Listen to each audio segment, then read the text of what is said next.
Let's stand and join in singing together our opening hymn, number 349, We Gather Together.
Please remain standing while we light our chalice and say our covenant together. I'm going to ask Elise Mosley to light our chalice for us. Please join me in our covenant. Enriched by our differences and joined together in our search for meaning, we covenant with ourselves and each other to seek truth in a spirit of love, to strive for justice and serve others with a joyful heart. Please be seated. I want to welcome you this morning to the Unitarian Universalist Church of Delaware County. I am Chrissy Bushyager. I'm the Director of Religious Education. I am serving today with Reverend Roger Fritts, our interim minister, Bob Rowland, our music director, and Joy, our accompanist, and our wonderful UUCDC Choir, as well as our hospitality team and our tech team this morning. We had a lot of people helping to make this service wonderful for you all, as well as our bakers who made our pumpkin bread this morning. So this is our pumpkin and cider communion service. So if you are joining us on Zoom, hi Zoom folks, you will want to have something to drink and something to eat for later in the service. It does not have to be pumpkin bread and cider. It could be coffee and toast, whatever you want to have, but a little bread or a little something to eat and a little something to drink would help so that you can participate in our ritual this morning. I want to say that our Yuckies made pies yesterday. Yuckies are our senior high youth group. And so if you ordered a Yucky pie, please make sure you pick it up in Fellowship Hall after the service. There are a very, very small number of extra pies. So if you didn't get a chance to order a pie and you want one, go check with them and see if there are any extras left. And I will be in Fellowship Hall after the service because we have a lot of holiday activities coming up soon. We have Deck the Halls, and we have our pageant coming up in December. And I will be signing up volunteers for both of those things. So kids, if you want to be part of our pageant, come see me after the service so that we can get you signed up. All right. And now let us enter into worship together.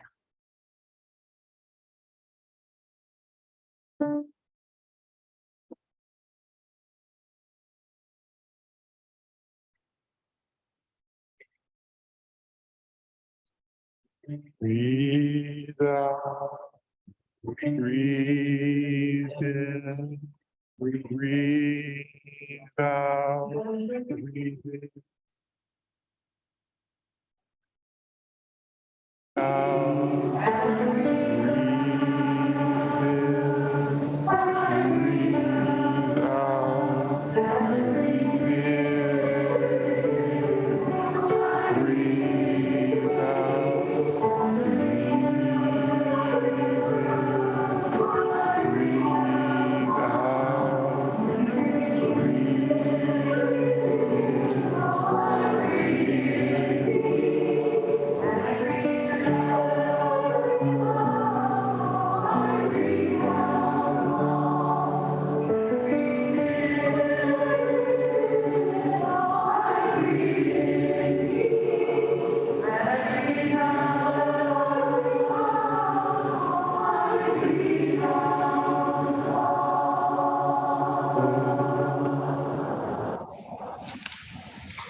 The order of service that we passed out this morning is not exactly what we're doing this morning.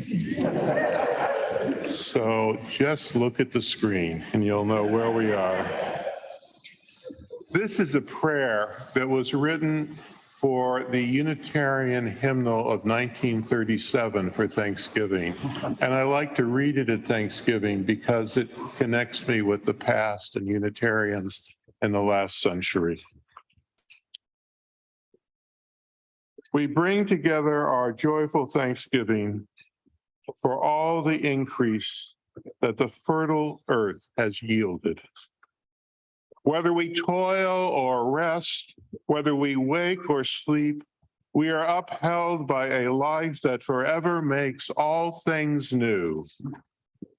Remember in this our prayer, all those who plowed the fields and sowed the seed, who cultivate the rows of growing herbs and gather in the harvest.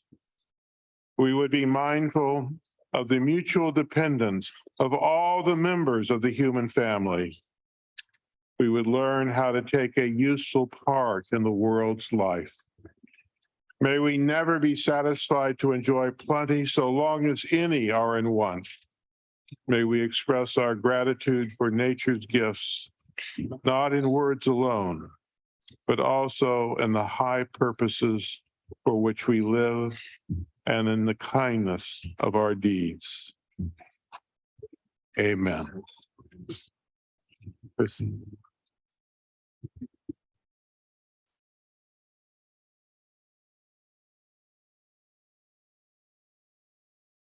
So I have a story today that is about a family of dogs. And like all dog families, this family had dogs that had come in off the street, dogs that had long pedigrees, purebred dogs. There were dogs who had been in shelters and dogs who had been born into the family. It was all kinds of dogs, big dogs, little dogs, fuzzy dogs, less fuzzy dogs. And they loved to play together. They loved to run together and roll around in the mud together. They loved to sleep in a big heap of snoots and tails and paws. They loved each other so much. Even when sometimes they might growl at one another. And even when sometimes one dog might worry that there weren't enough biscuits to go around, and so they had to push their way forward in the line. Even when sometimes on a really bad day, they might snap at each other a little bit. They loved each other very much. And they did a curious thing. Every night, as the moon rose in the sky, the dogs would go outside and they would sit in a circle and they would howl, "Oh," at the moon. Now, the people who lived around these dogs, they had questions about this howling. They wondered, are those dogs okay? Is there something wrong? Are they in pain? They wondered, are those wolves? Do we need to get out of here? They thought, somebody better get those dogs inside because they are making quite a racket. But sometimes people don't speak dog very well. Because here's the thing. The dogs were not in pain or violent or misbehaved. They were actually howling out their thanks. There before the moon and each other, the oldest dog would howl up his thanks. He would say, "Thank you for this day, for playing in the sun. Thank you for my doggy friends, for food and for fun." And then the youngest dog would howl up too. She would say, "Thank you for having cuddles with all my dog friends. Thank you for food and treats and clear, clean water."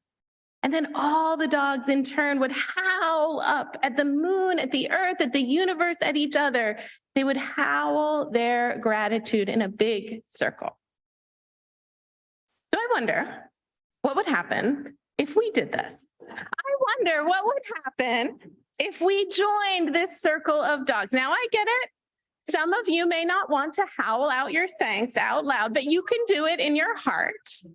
But if you are feeling particularly brave or inspired this morning, I invite you to join me in howling out your thanks.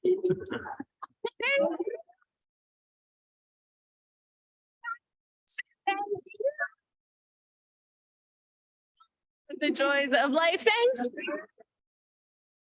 for everything. Oh my gosh. Thank you for listening to my story today. All right, I'll just go ahead and introduce the offering. We gratefully accept your donations for this work, for the work of our church in the world. We do our offering by text giving. You can text the amount you want to donate and the word offering to the number on the screen. If you do not want to text your donation, there are boxes in the back. If you would like to donate by cash or check, you can do that on your way out this morning.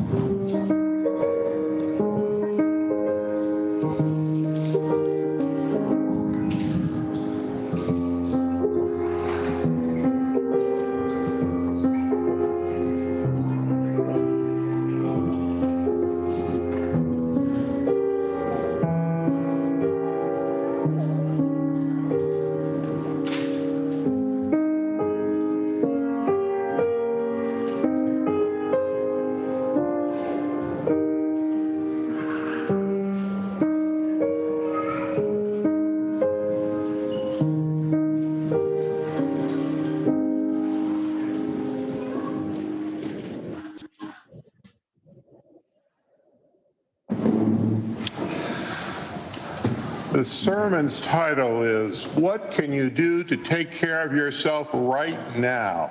And maybe you need to bring a chair in so you have a place to sit. That's great. Good to have you here. Welcome. When I was a child, I remember a family meal, and there were 6 of us. It was a small family gathering in a modest home. After the main course, my mother asked me, now remember, I'm a small child, and she asked me to bring in the dessert, a cherry pie, to bring it in from the kitchen, just like some of you are going to be bringing pies out to your cars after the service.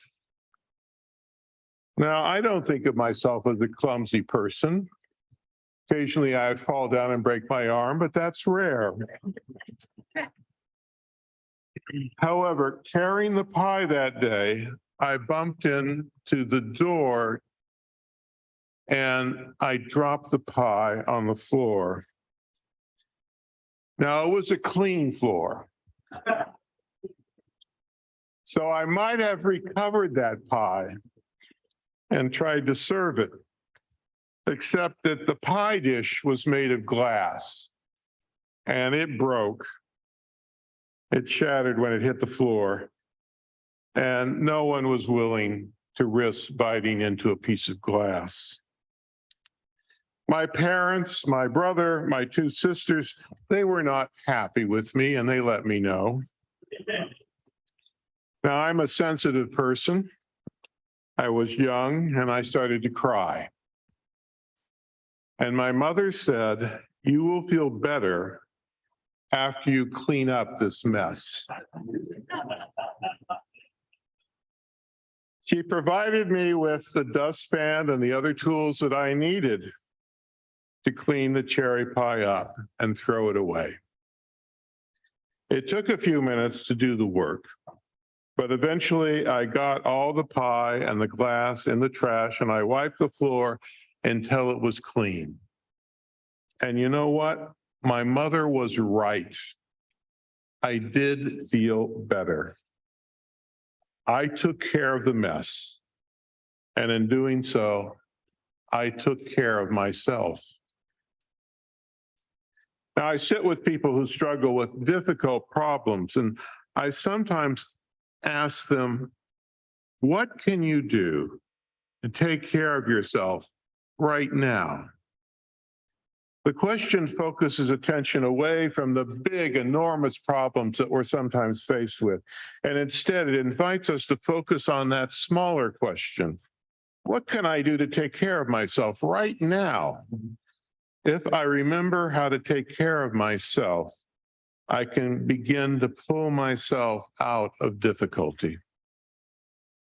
And the answer is often simple. To take care of myself, I just may need to drink a glass of water.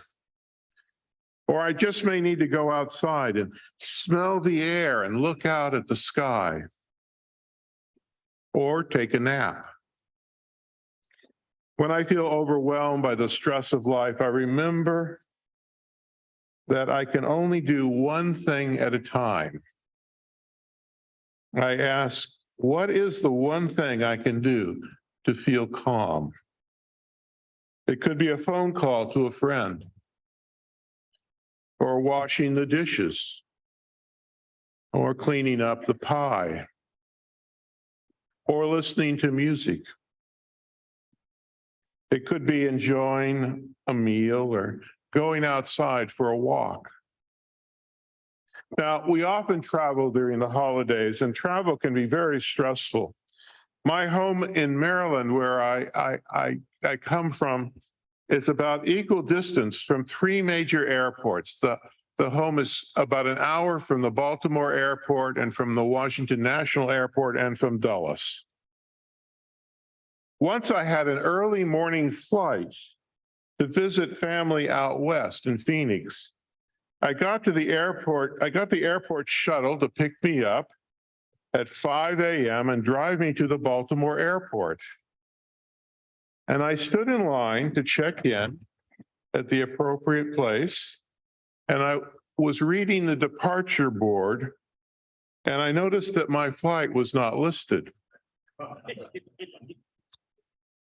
I looked at my ticket, and I realized I had gone to the wrong airport.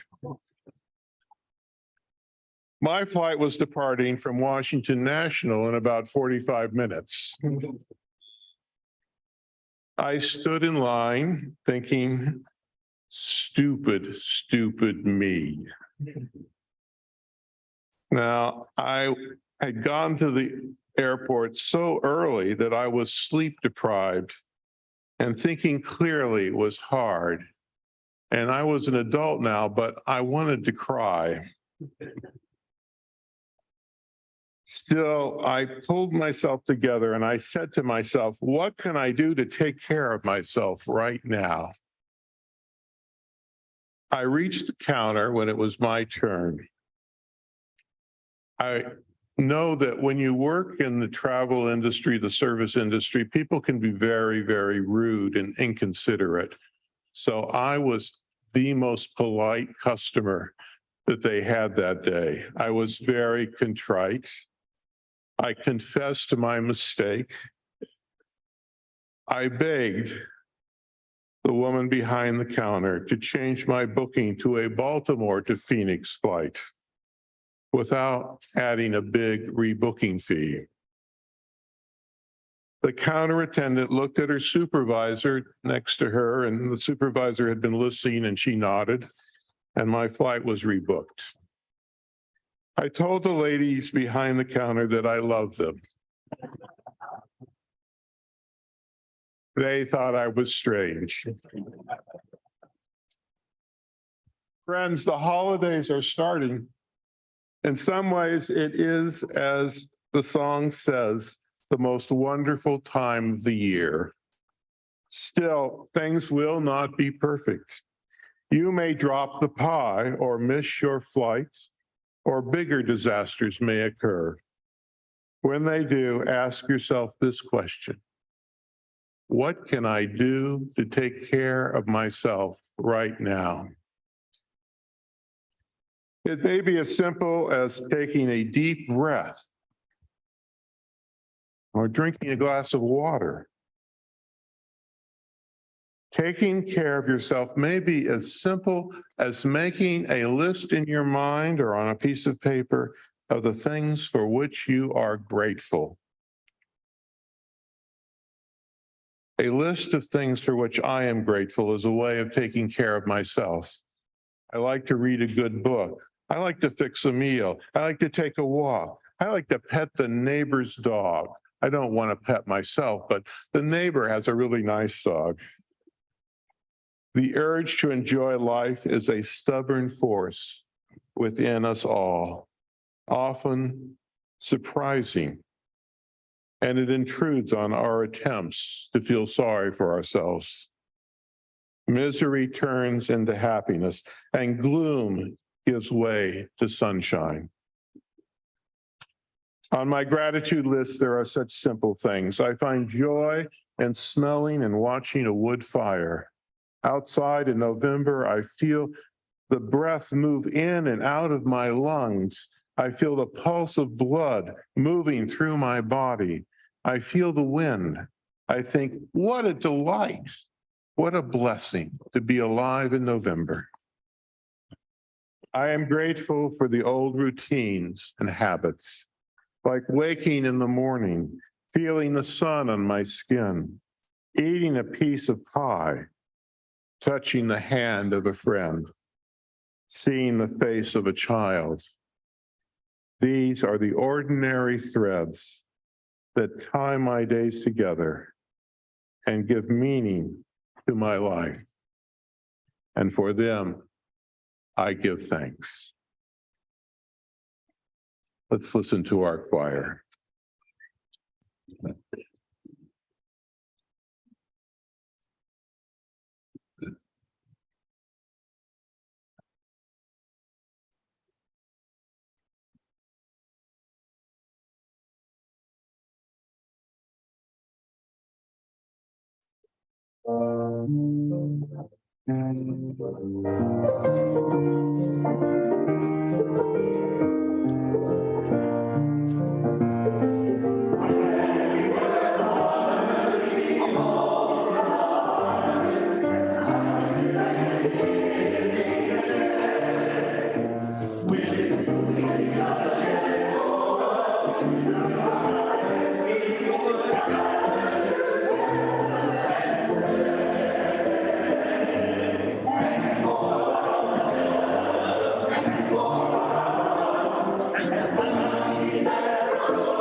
For thousands of Wait. years, people all over the world.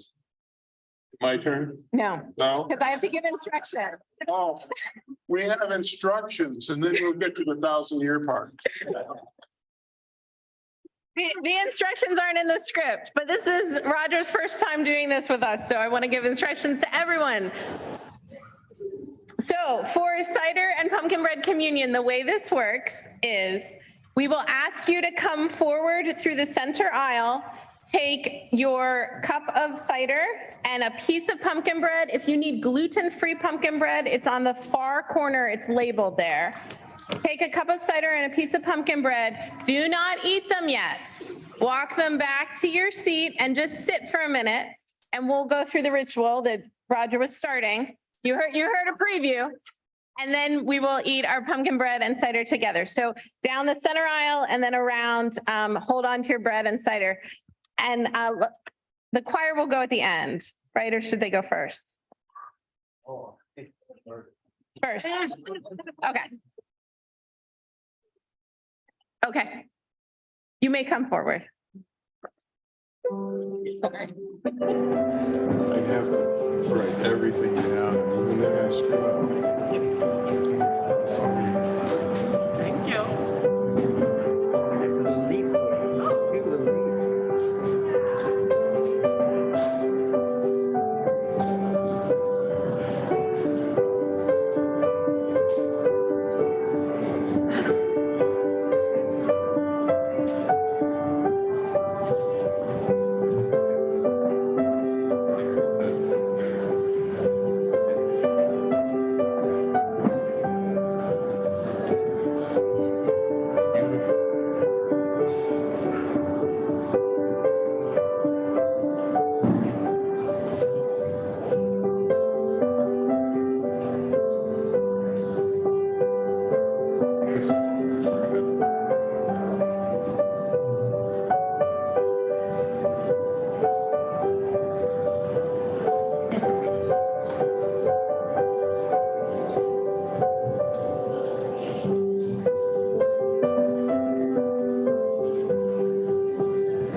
for thousands of years.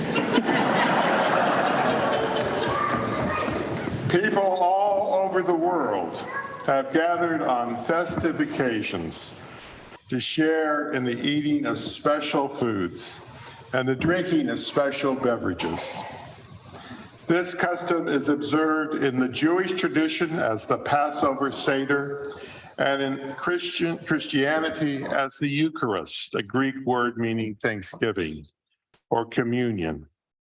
And Unitarians in Transylvania celebrate Thanksgiving each September or early October.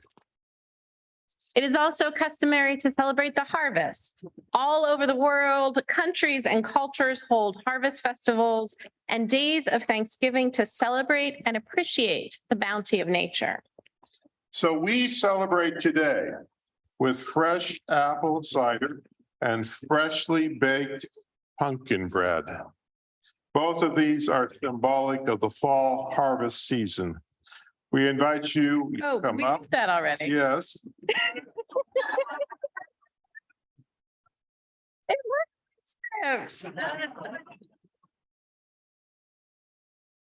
You did such a good You job. did a great job. All right, bread. The staff of life, we call it. Bread, the very stuff of life, which is gathered up, warm sun, rich earth, gentle rain, humid labor and knowledge and skill. Bread, transmuting earth stuff into sustenance. Sharing this bread, we confess that our lives, physical and spiritual, are sustained and nourished by others, that we are part of a wider community that includes not only those around us in this moment, but the vast web of all existence. Sharing this bread, we offer a wonderful thanksgiving for all the earth provides, and we commit to being caretakers of our planet. Sharing this bread, we confess our dependence upon and participation in the world of nature. Sharing this bread, we confess our dependence upon and our responsibility to the community of life. So take and eat.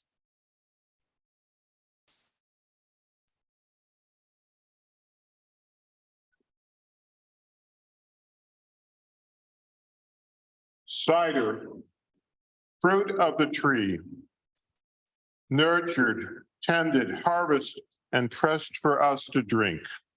Cider, liquid sunlight, prepared for our delight. Sharing this cider, we remember people of all ages who have poured themselves into the search for beauty, truth, for goodness and love. People who have brought us closer to each other, who have brought us closer to that great love that generations have sometimes known and named as God. Sharing this cider, we sing gratitude beyond utterance for the goodness, for the love around us and within us. Sharing this cider, we acknowledge that we drink from the same cup as all the earth's children. So take and drink.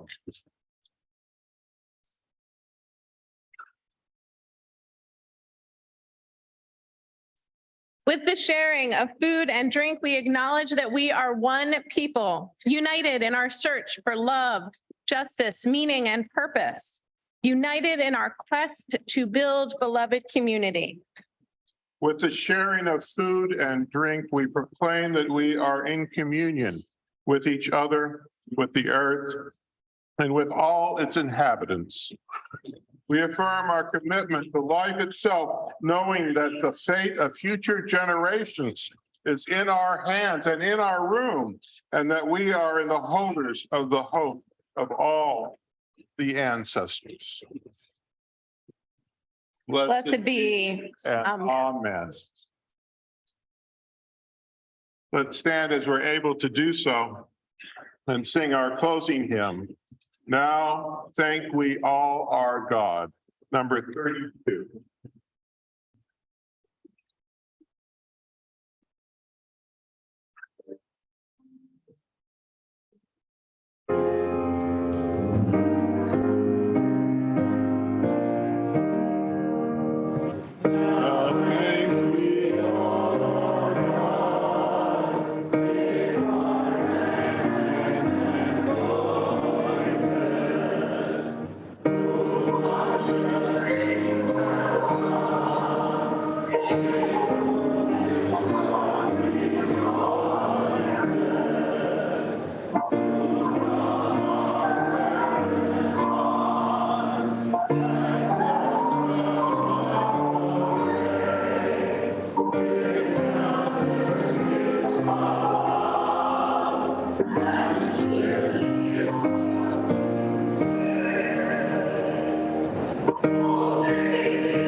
Let's remain standing and say together our benediction while one of you over there blows out our chalice.